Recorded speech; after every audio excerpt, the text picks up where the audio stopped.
Leo, kumusta po kayo guys? Okay, so Leo, maraming salamat po sa walang sawang pagsubaybay sa ating pong mga reading.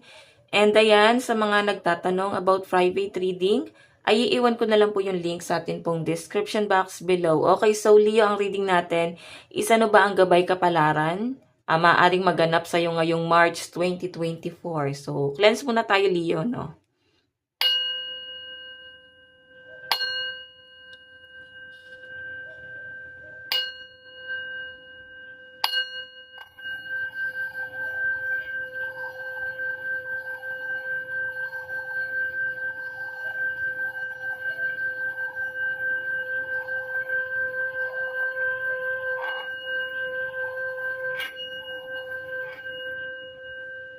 Okay. Leo, Sun, Moon, Rising, and Venus sign. Gabay kapalaran ngayong March 2024. Leo, Sun, Moon, Rising, and Venus sign. Leo. Leo, Sun, Moon, Rising, and Venus sign. Oops. Nagkagulo-gulo yung cards.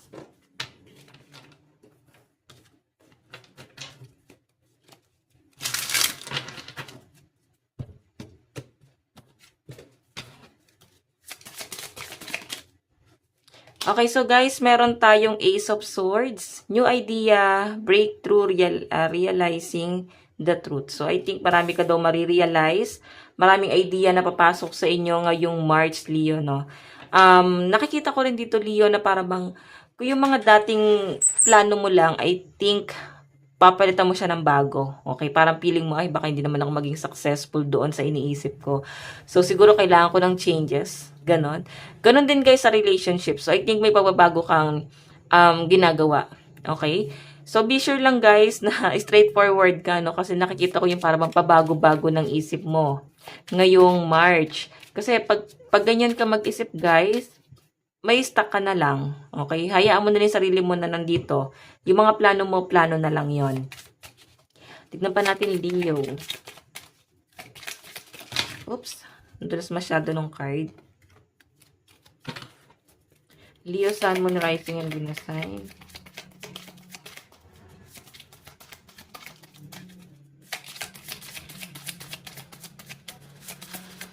Okay. So, guys, meron tayong King of Cups.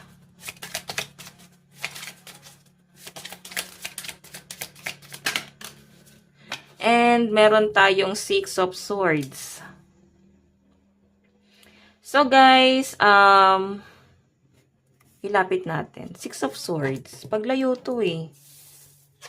Calmer water. Moving ahead. Healing.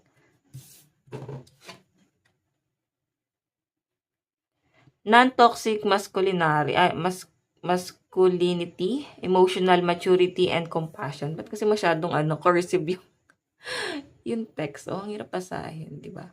So guys, mas sinasabi rito, I think kaya may mga bagong ideas. Nandun ka sa point na nasaktan ka.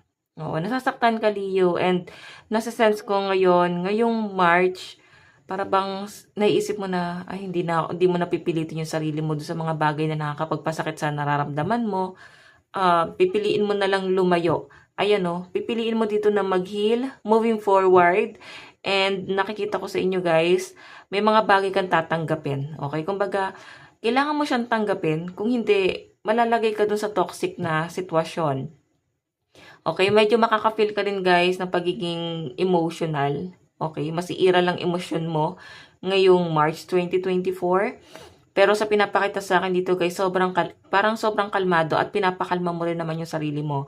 Kung may problema ka guys, parang sinasarili mo lang yan. Meron ka lang isang trusted friend or person mo siguro to, na sinasabihan mo lang guys ng mga plano mo, problema mo. Kasi ayaw mo na guys makaistorbo pa ng ibang tao. Ayaw mo na guys na may iba pang iintindi sa problema mo. Kasi hindi naman, tama naman yung guys, no? Hindi naman lahat tayo. Hindi naman lahat ng nasa paligid natin guys, mauunawaan tayo. Kasi may kanya-kanya rin tayo guys problema. May mga pamilya rin tayo. So, I think, ayan yung iniisip mo. Ayaw mo na makagulo sa ibang tao.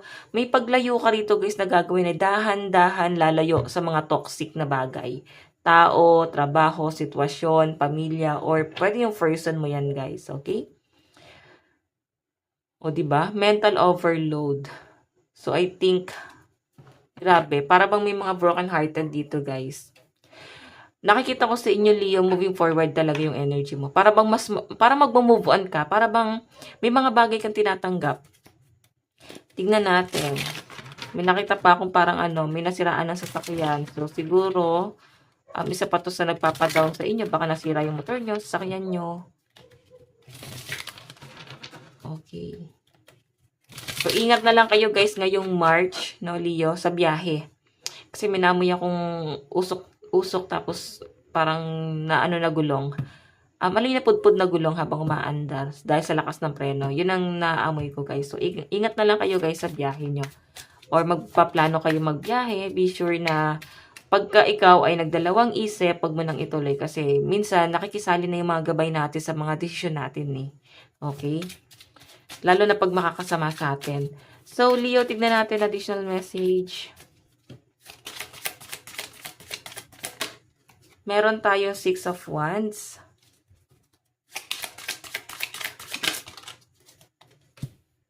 7 of Wands. So, may kasunduan. May kasunduan dito, Leo.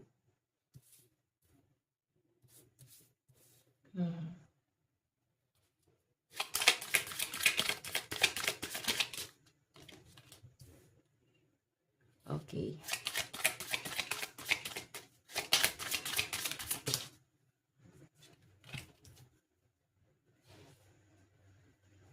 Bagsak muna natin lahat ng card nyo, guys, ha.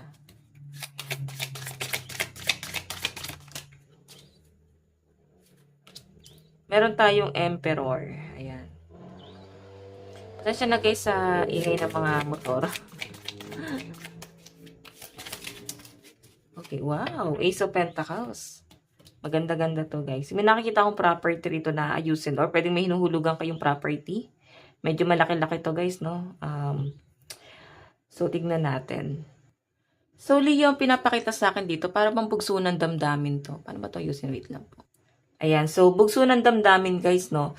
May nakikita ko rito na maaring may pagtatalo, nauna yung panja-judge, nauna yung para bang tamang hinala, duda, ayan no, judgment kasi guys in reverse. So I think mapagtatanto nyo guys ngayong March na mali pala yung mga haka-haka or yung mga naisip mo, okay? So pinapakita sa akin dito guys, maaring may pagkakasundo, no? May pag-uusap pa yun, no? May kasunduan na mangyayari ngayong March 2024, Leo. And may nakikita rin ako dito guys, High Priestess, so maaring may usapan about pregnancy or pwedeng sustento. Kasi 2 of Pentacles guys, so sustento. Siguro hiwalay ka na sa person mo, kaya siguro ikaw ay nag-heal dito. Ikaw na yung lumalayo, tinatanggap mo na ganito yung sitwasyon. So, ito na lang din siguro guys, yung para bang pakiusap. Ayan o, Emperor, may kasunduan eh. Para bang may kasulatan po na mangyayari. And meron dito guys, Ace of Pentacles. So, ibibigay po yung nararapat. Okay? Yung iba sa inyo guys, pwedeng property to. Baka naman guys, magkakaroon na ng pirmahan sa inyong titulo ng lupa, bahay, or kung ano man yung binibili mong property.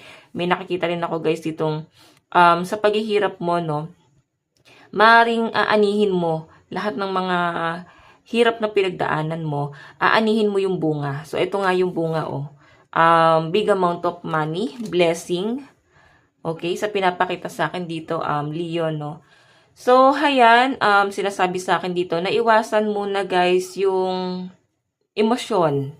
Kasi nandito yung judgment, emosyon, para bang nagpadala, hindi mo na pinag-usapan. So, mabilisan guys yung nangyari dito sa pinapakita sa akin. So, kung may ganitong pangyayari ngayong March, lalo na sa inyo, ng first mo sa pagitan nyo, na pwedeng kailangan nyo guys pag-usapan kasi may nakita ko guys gulo na maaaring paparating sa pagitan nyo ng person mo. Okay, darating sa point na para bang madadamay pati pamilya. Okay, hindi na guys maayos. So, maski kung may isip mo na paano pa maayos tong problema na to kung lumala na siya guys. Okay, nadamay na din yung ibang tao. So, tignan natin guys ang inyong advice. Leo, meron tayong embrace the flow of life. So, sinasabi rito, Leo, maging thankful ka kahit papano. May blessing na dumarating sa inyo, okay? So, Leo, ito lang po ang inyong reading hanggang sa muli. God bless, I love you all. Thank you.